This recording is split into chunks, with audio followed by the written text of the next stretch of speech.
Hello and welcome everyone. So ये अपना last lecture होगा।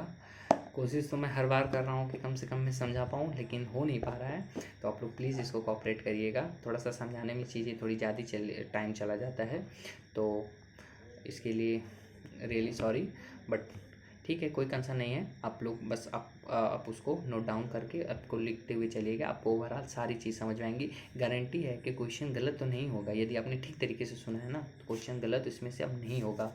आपको पढ़ना क्या क्या है, मेजर वही मैंने जो जनरल इंट्रोडक्शन का पार्ट बताया, जिसमें फादर्स वगैरह थे, उसको पढ़ लेना है। ठीक है, एग्रो फॉरेस्ट्री पी.के. नायर साहब, इनको पढ़ लेना है। और क्या नाम है, इंस्टीट्यूट अच्छे अच्छे हैं, वो कुछ इंपॉर्टेंट डेट हैं, ठीक है, फॉरेस्ट से रिलेटेड, उनको पढ़ना है। उसके बाद फॉरेस्ट्री में आपको सोशल फॉरेस्ट्री ज़रूर से पढ़ना है, ठीक है, सोशल फॉरेस्ट्री के टाइप्स।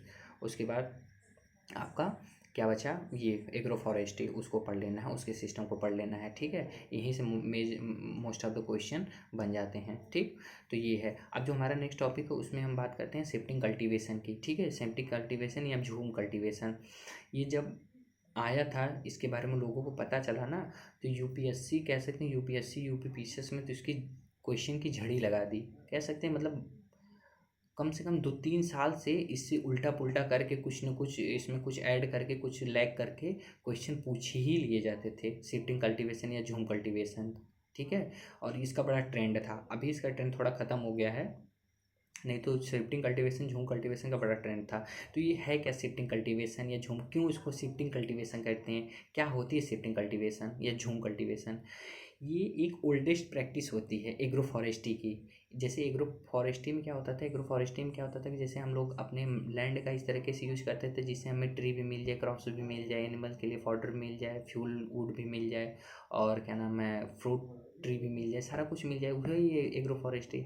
तो शिफ्टिंग कल्टीवेशन क्या करते हैं ना, इसमें लोग एक मतलब कह सकते हैं कि शिफ्टिंग कल्टीवेशन का मतलब होता है कि आज यहाँ पे कल्टीवेशन किए, फिर कुछ टाइम तक कल्टीवेशन किए, 2-3 साल तक, 4 साल तक, उसके बाद किसी दूसरी जगह शिफ्ट हो गए। तो इसीलिए इसका नाम शिफ्टिंग कल्टीवेशन पड़ा। मतलब वो एक अस्थायी खेती इसको कहते हैं, ठीक है। अस्थायी का मतलब होता है, जैसे हम लोग की जो खेती होती है वो अस्थायी होती है। आज यहाँ पे खेती कर रहे हैं, तो जब तक हम लोग रहेंगे तब तक एक ही लैंड पे खेती करेंगे, ठीक है। ऐसा तो करते नहीं है कि आज यहाँ पे किए तो कल दूसरे के खेत में जाके खेती करने लगे, बहुत मारेगा, ठीक। तो उस केस में, लेकिन शिफ्टिंग कल्टीवेशन क्या होता है कि ये जो खेती करते हैं, ये आज यहाँ पे किए तो कल दूसरे जगह कर लिए, तो जब यहाँ से बदल लेते हैं ना, तो इसी को कहते हैं शिफ्टिंग। लेकिन जो ये खेती करते हैं, ये कोई अस्थायी इनकी ज़मीन नहीं होती, ये हमेशा जंगलों में इसकी खेती करते हैं, ठीक है। इसकी विशेषता ये शिफ्टिंग कल्टीवेशन की, ये जंगलों में करते हैं। अब की खेती करते कैसे हैं, ये खेती कैसे करते हैं, ये जंगलों में जाते हैं, जंगलों को देखते हैं, जहाँ पे इनको दिखता है कि जहाँ पे पेड़ पौधों की पत्तियाँ ज़्यादा झड़ी हुई होती है, जहाँ पे बायोमास ज़्यादा होते हैं, ठीक है, मतलब दलदली वाले क्षेत्र में, जहाँ पे इनको समझ में आता है कि हाँ यहाँ पे न्यूट्रिएंट हो सकते हैं, वहाँ के बीच के पौधे को ये सब कट कर देते हैं, काट देते हैं, ठीक है। फिर वहाँ पे क्या नाम है, सीड वीड्स के साथ इसकी बुआई वाई करते हैं। ये कौन लोग कर होते हैं, जो लोग खाना बदोश होते हैं, ठीक है, खाना बदोश जिसे वेगाबॉन्ड कहते हैं, ठीक है, बंजारे लोग या ट्राइबल लोग, जनजाति लोग, जो लोग हिली रीजन में रहते हैं, पहाड़ी वाले क्षेत्र में रहते हैं, वो लोग ज़्यादा करते हैं, ठीक है। तो उनका कोई अस्थायी निवास तो होता नहीं, जो उनका अस्थायी निवास नहीं है तो उनका अस्थायी ज़मीन भी नहीं होगा। तो ये क्या करते हैं कि कहीं पे भी जाते हैं, जैसे घुमक्कड़ जो लोग होते हैं ना, वो कहीं पे भी जाएंगे, वो क्या नाम, कहीं का मतलब जंगलों में जाते हैं, जंगलों के पेड़ पौधों को देखते हैं, और वहीं पे करेंगे जहाँ पे उनको समझ में आता है कि हाँ यार यहाँ पे न्यूट्रिएंट अच्छे मिल सकते हैं सॉइल में। तो वहाँ के पौधों को, वो सब पेड़ों को काट देते हैं, ठीक है। तो पेड़ों को काट देते हैं और वहीं पे खेती करते हैं, और जो वहाँ पे खेती वो 2 से 3 साल तक करते हैं, ठीक है।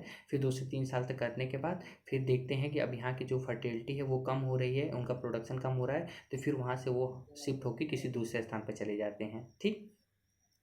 और दूसरे स्थान पे चले जाते हैं, फिर वहाँ पे करते हैं। फिर ये घूम फिर कर फिर 8 से 10 साल में फिर उसी स्थान पे आ जाते हैं। इनको पता चल जाता है, फिर जैसे आज किए 3 साल तक कंटिन्यू किए, 3 साल के बाद फिर वापस किसी दूसरे स्थान पर चले गए, ठीक है। वहाँ पे उसने किया, वैसे ही किया 3 साल तक, फिर किसी तीसरे स्थान पर चले गए, फिर वहाँ 3 साल किया। तो ये 3 साल करके जब 6 साल 10 साल बीत जाते हैं, 8 से 10 साल, फिर वो आप वापस जहाँ पे पहले किए रहे होंगे वहाँ पे वापस फिर आ जाते हैं, क्योंकि फिर वहाँ पे क्या नाम है, फॉरेस्ट वापस जंगल आ आ जाते हैं, सब कुछ वैसे हो जाता है, वहाँ की मिट्टी फिर फुली न्यूट्रेटिव हो जाती है, तो फिर वैसे खेती करते हैं। तो शिफ्टिंग कल्टीवेशन का मतलब यही होता है कि इसमें जो याद रखने वाली चीज़ वही है कि ये सबसे ओल्डेस्ट प्रैक्टिस है एग्रो फॉरेस्ट्री की। इसमें क्या करते हैं कि फॉरेस्ट को लोग कट करते हैं, उसको सुखाते हैं या जला देते हैं जंगलों को, ठीक है, जला के फिर उसके बाद वहाँ पे खेती करते हैं। और जो खेती करते हैं वो हमेशा 2 या 3 साल तक केवल करते हैं, ठीक है। फिर 2-3 साल करने के बाद फिर 8 से 10 साल बाद फिर वापस उसी स्थान पर वापस आ जाते हैं। तो ये तो आपको याद करने की बात हो गई, ठीक है। ये कौन लोग करते हैं? जो लोग घुमक्कड़ खानाबदोश होते हैं, ठीक है, या वेगाबॉन्ड टाइप के होते हैं, ट्राइबल लोग होते हैं, और करते कहाँ हैं? हमेशा हिली रीजन में। ये आपको याद रखनी है। तो ये सारी चीज़ें होती हैं। इनका कॉमन नेम है, कॉमन नेम का मतलब सामान्य नाम है। बहुत सारी जगहों पे इनको अलग अलग, जैसे शिफ्टिंग कल्टीवेशन को कई जगहों पे अलग अलग तरीके से मतलब जानते हैं लोग, जैसे कल्लू या कुरवा, जो कि झारखंड में बड़ा फेमस है, ठीक है। झारखंड के लोग इस शिफ्टिंग कल्टीवेशन को कालू या कुरवा के नाम से जानते हैं। और आप पोडो या दहिया, ठीक है, दया या दहिया, वो दही नहीं जो आप लोग खाते हैं वो नहीं, दहिया, ठीक है, पोडो या दहिया, क्योंकि उड़ीसा या एमपी में बड़ा फेमस है, ठीक है, आंध्र प्रदेश और एमपी में बड़ा फेमस है। तो वहाँ के लोग पोडो या दहिया के नाम से इसी शिफ्टिंग कल्टीवेशन को जानते हैं। और इसको हम लोग झूमिंग या झूम कल्टीवेशन या झूम फार्मिंग भी कहते हैं। झूमिंग का मतलब होता है ना, झूमिंग का मतलब समझते हैं ना, झूम कहाँ से आया? जैसे हम लोग झूमते हैं, मतलब कभी यहाँ जैसे वो होता है ना, अभी नागपंचमी आ रही तो हम लोग जलवा उलवा डाल के जो स्विमर होता है उससे हम झूमते, तो कभी इधर होती है, कभी इधर होती, कभी इधर होती, मतलब एक अस्थायी जगह नहीं रहती। तो इसीलिए इसका नाम झूमिंग कल्टीवेशन या झूम फार्मिंग पड़ा। तो शिफ्टिंग कल्टीवेशन आपको होपफुली समझ में आया होगा, जिसका जो मेन ऑब्जेक्ट वही है कि इसमें जो सॉइल के न्यूट्रिएंट है उसको हम, जो डिप्लीट सॉइल न्यूट्रिएंट होती है, ठीक है, उसको हम रिकवर करते हैं। डिप्लीट सॉइल न्यूट्रिएंट मतलब वही है कि जैसे आज 3 साल खेती की, फिर 10 साल बाद फिर घूम फिर के वहीं आ गए, ठीक है। तो जो 3 साल के बाद जो इसकी मिट्टी के न्यूट्रिएंट को उसने एब्जॉर्ब किया है वो वापस से रीजनरेट हो जाती है। तो उसी कहते हैं, क्या नाम है, इसका मेन ऑब्जेक्ट वही है कि इसमें हम डिप्लीट सॉइल न्यूट्रिएंट को रिकवर करते हैं। और इसकी जो मेनली प्रैक्टिस वही मैंने बताया कि नॉर्थ ईस्ट हिल में सबसे ज़्यादा की जाती है, जैसे आसाम, मेघालय, मणिपुर, ऐसे जगहों पर मतलब शिफ्टिंग कल्टीवेशन आ जाती है। आप समझ लीजिएगा कि इसकी जो मेनली प्रैक्टिस की जाती है वो हिली जोन में, ठीक है, जो पहाड़ी वाले क्षेत्र हैं वहाँ पे इसकी मतलब कह सकते हैं कि इसकी कल्टीवेशन सबसे अधिक है, इसकी प्रैक्टिस सबसे अधिक की जाती है, ठीक। ये तो बात हो गई शिफ्टिंग कल्टीवेशन को लेके। गवर्नमेंट ये सारा कुछ देखा, गवर्नमेंट सब देखती है। मैंने बताया ना कि यदि आपने जंगल में कुछ भी हरकत किया, किसी पेड़ पौधे को काटा, आग लगाई या कुछ भी किया, तो गवर्नमेंट को पता चल ही जाएगा। और गवर्नमेंट में किसको पता चलेगा? FSI को, फॉरेस्ट सर्वे ऑफ इंडिया, जो ISFR है ना, Indian state of forest report, वो कैसे पता करती है? मैंने बताया कि वो अपने रडार से, जो SAR रडार है, ठीक है, या जो सैटेलाइट है उससे पता कर लेगी कि कहाँ पे क्या एक्टिविटी फॉरेस्ट में की जा रही है। तो गवर्नमेंट ने ये देखा तो उनको समझ में आया कि यार ये तो लोग गलत कर रहे हैं, पौधों को तो काट रहे हैं। ज़रूरी नहीं है कि जो पौधे, पहली बात पौधों को काटते थे, काटना ठीक है, काटो ऐसे जगह से जहाँ से वापस आ सके पौधा। लेकिन ये गलत क्या करते थे कि उसी पौधों को सुखवाते थे और उसी को मतलब उसमें पौधों को वो जला देते थे, जिससे कि उसमें कुछ बचता ही नहीं था। तो गवर्नमेंट ये सब कुछ देखते हुए तो उन्होंने बताया। अब गवर्नमेंट फुली मना तो नहीं कर सकती, यदि वो फुली मना कर देगी, मान लीजिए गवर्नमेंट कहती कि नहीं अब आपको, आप पे पूरा रिस्ट्रिक्शन है, नहीं करना है आपको, तो बेचारे कहाँ जाएंगे, खाना कैसे खाएंगे? या तो गवर्नमेंट उनको पूरी सपोर्ट दे, ठीक है, उनको खाना वाना दे, तब वो खेती ना करें। यदि नहीं कर पा रही है तो गवर्नमेंट इस पर कुछ विचार करे, कुछ इसके दूसरे मतलब कह सकते हैं कि कोई दूसरा कोई तरीका निकाले कि जिससे ये जंगलों को भी ना काटें और साथ ही साथ इनका मतलब इनका जो जीवन निर्वाह सब्सिस्टेंस हो वो भी आसानी से हो सके, वो अपना जीवन निर्वाह भी कर सकें। तो इसी सबको देखते हुए गवर्नमेंट ने किया क्या कि गवर्नमेंट ने एक टोंगा सिस्टम निकाला। शिफ्टिंग कल्टीवेशन का ही एक ऑब्स्टिकल्स होता है ये टोंगा सिस्टम, ठीक है, या शिफ्टिंग कल्टीवेशन का ही एक टाइप्स है। इसमें गवर्नमेंट ने क्या बोला कि गवर्नमेंट ने बोला कि आपको क्या नाम है, आपको अब पेड़ पौधे काटने नहीं हैं, ठीक है, अब आप पेड़ पौधों को नहीं काटेंगे। यदि आपको खेती करनी है, खेती आपको करनी है तो आप क्या नाम है इसमें खेती करनी है तो आप पौधों को नहीं काटेंगे। पौधों के बीच के जितने भी एरिया हैं, ठीक है, जैसे मेरे कहने का मतलब है कि उसमें शिफ्टिंग में क्या करते थे कि ये लोग पौधों को ही काट देते थे, लेकिन टोंगा सिस्टम में क्या है, ये एक बर्मिश वर्ड था। तो टोंगा सिस्टम में क्या है कि इसमें आप पौधों को नहीं काटेंगे, पौधों के बीच के जो स्थान है आप उसी पे खेती करेंगे। ठीक है, आपको पौधे नहीं काटने हैं। यदि आपने पौधे काटे तो आप पे कार्रवाई होगी। तो पौधों को नहीं काटने थे। और उसमें टोंगा सिस्टम का मतलब ये था कि टोंगा सिस्टम में हम फॉरेस्ट को बचा लेते हैं। ठीक है, उनको काटने से बचा लेते हैं। इसे कह सकते हैं कि एक मॉडिफाइड सिस्टम है शिफ्टिंग कल्टीवेशन का। तो उसमें हम क्या है कि इसमें हम साइड से क्या नाम है, पौधों को बचा लेते हैं और बीच में ही क्रॉप्स को लगाते हैं। ठीक है, जिससे हमारे पौधे भी बच जाते हैं और साथ ही साथ क्या नाम है, खेती भी हो जाती है। जो ये प्रोसेस होती है, जो साइकिल होती है टोंगा सिस्टम की, एग्जाम में पूछा गया था कि साइकिल ऑफ टोंगा सिस्टम, जो टोंगा सिस्टम की साइकिल होती है, चक्र होता है। जैसे शिफ्टिंग कल्टीवेशन में 2-3 साल तक करते थे ना, इसमें भी 1 से लेकर 3 साल तक करते हैं टोंगा में। ठीक है, शिफ्टिंग में जंगलों को काट देते थे, लेकिन टोंगा में जंगलों को काटते नहीं है। जंगलों के बीच के जो पेड़ों के बीच के स्थान होती है उसी पे वो कल्टीवेशन करते हैं। ठीक है, टोंगा सिस्टम का भी कुछ कॉमन नेम या लोकल नाम है। कुमारी या पोलू तमिलनाडु में इसको कहते हैं। टोंगा सिस्टम को कुमारी या पोलू तमिलनाडु में कहते हैं।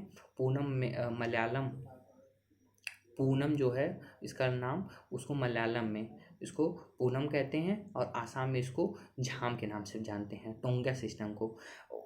उसमें शिफ्टिंग कल्टीवेशन में जो कालू और कुरवा था वो झारखंड का कॉमन नेम था। पोडो या दहिया वो उड़ीसा या आंध्र प्रदेश और एमपी महाराष्ट्र का था, अरे मध्य प्रदेश का था। लेकिन टोंगा में इसका लोकल नाम कुमारी या पोलू है, और जो तमिलनाडु में बड़ा फेमस है। उसके बाद पोनम जो मलयालम में है, और जो झाम वो आसाम में है। तो ये सारी चीज़ें टोंगा से रिलेटेड थे। ठीक है, यदि आप टोंगा प्रैक्टिस कर रहे हैं तो वहाँ की ओवरऑल रेनफॉल कितनी होनी चाहिए, तो टोंगा प्रैक्टिस करने पर आपके ओवरऑल रेनफॉल, मतलब इसको बस सुन लीजिएगा। ठीक है, इतना इंपॉर्टेंट नहीं है, लेकिन आप जानते रहिए टोंगा सिस्टम में जो रेनफॉल होती है वो 1200 से 1500 mm तक होनी चाहिए, तभी आप वहाँ पे क्रॉप्स की प्रैक्टिस कर सकते हैं। ठीक है, अब टाइप्स ऑफ टोंगा सिस्टम की बात करें कि कितने प्रकार की टोंगा सिस्टम होती है, तो ये 3 प्रकार की होती है। एक होती है डिपार्टमेंटल टोंगा सिस्टम, एक होती है लीज्ड टोंगा सिस्टम, और तीसरा होती है विलेज टोंगा सिस्टम। ठीक है, तो जो डिपार्टमेंटल टोंगा सिस्टम होती है इसमें गवर्नमेंट की कुछ अथॉरिटीज़ होती, कुछ बॉडीज़ होती हैं, वो उसको ऑपरेट करती हैं। मतलब वो क्या करती हैं कि वो जंगलों में जाके खेती वेती करती है, और जिससे उसके अनाज जो होते हैं वो उन वेगा बॉन्ड में, या जो लोग होते हैं ट्राइबल, उनको दे देती है। तो होते हैं डिपार्टमेंटल। जो डिपार्टमेंट के लोग होंगे तो वो जंगलों को तो काटेंगे नहीं, और जंगलों को नहीं काटेंगे तो जंगल भी बचे रहेंगे। क्रॉप कल्टीवेशन कर लेते हैं जिससे कि वो आसानी से उनको दे सकें। एक होती है लीज टोंगा। लीज टोंगा का मतलब होता है इसमें हम जंगलों को लीज पे देते हैं, लेकिन जंगलों को लीज पे देते तो हैं, लेकिन उसमें शर्त ये होती है कि आपको फॉरेस्ट नहीं काटने हैं। ठीक है, जो लीज टोंगा सिस्टम है उसमें हम लीज पे जंगलों को देते हैं लोगों को, लेकिन उसमें पहले बताया जाता है, इंस्ट्रक्शन दिया जाता है कि आपको जंगल नहीं काटने हैं, उसके बीच में आप खेती कर लीजिए। तो ये हो गई लीज। एक होती है village tonga system. Village tonga system सबसे सक्सेसफुल टोंगा सिस्टम है। इसमें मेनली जो अधिकार होता है वो विलेजर्स का होता है। कभी कभी आप लोग देखते होंगे फिल्मों में या कहीं पे भी डिस्कवरी वगैरह पे दिखाया जाता है कि कुछ ऐसे गाँव होते हैं जो बिल्कुल जंगलों के बीच में होते हैं। ठीक है, तो जंगलों के बीच में होते हैं तो वहाँ के लोग मनमानी तो जंगलों पे करेंगे करेंगे। तो उस सारी चीज़ को देखते हुए गवर्नमेंट ने बोला कि ये जो आपका जंगल है उसमें एरिया उन्होंने डिवाइड कर दिया कि ये जो एरिया है ये आपके गांव के अंतर्गत आएगा, इस पे आपके गांव के लोगों का अधिकार होगा। लेकिन अधिकार तभी माना जाएगा जब आप बिना फॉरेस्ट की कट किए, बिना जंगलों की कटाई किए आप वहाँ पे खेती वेती करिए। तो ऐसे सिस्टम को हम विलेज क्या नाम है टोंगा सिस्टम कहते हैं। तो 3 प्रकार के हैं। डिपार्टमेंटल है जिसमें डिपार्टमेंटल के लोग करेंगे और लोगों को जो क्रॉप्स होगी उसको देंगे। लीज टोंगा सिस्टम में लीज पे, मतलब लीज का मतलब पट्टा पे, ठेके पे लोगों को दिया जाएगा, और शर्त वही होगी कि पेड़ पौधों को नहीं काटने हैं, जो जंगल उसको नहीं काटने हैं, और आप खेती करिए, कोई कंसर्न वाली बात नहीं। और एक होता है विलेज टोंगा, उसमें विलेजर्स को, जो लोगों के लोग होते हैं गाँव में या जिनका घर जंगलों के बीच में होता है, उनको ये पूरा अधिकार या स्वामित्व होता है, वो लोग खेती को करते हैं। ठीक है, जो विलेज टोंगा है। एक होम गार्डन। होम गार्डन का मतलब वही होता है कि हम सारी अपनी ज़रूरतों की चीज़ों को एक साथ ले लें, तो उसे हम होम गार्डन कहते हैं। ये तमिलनाडु और केरला में इसका ज़्यादातर यूज किया जाता है। होम गार्डन में सबसे बेस्ट जो एग्जांपल है होम गार्डन में ट्री का, वो है कोकोनट। ठीक है, तो याद रखना होम गार्डन में जो सबसे अच्छा है वो कोकोनट। तो फुली अब फॉरेस्ट्री पूरा ओवरऑल ख़त्म हो गई है। अब फॉरेस्ट्री में अब कुछ और ज़्यादा पढ़ने की ज़रूरत नहीं है, ठीक है। तो ये ओवरऑल फॉरेस्ट्री की बात हो गई। अब आपको यदि फॉरेस्ट्री में कोई प्रॉब्लम होगी तो आप प्लीज़ मुझे मैसेज कर दीजिएगा, ठीक है। अब जो नेक्स्ट होगा, जो आएगा, उसको मैं बताते हुए चलूँगा। Okay, thank you so much.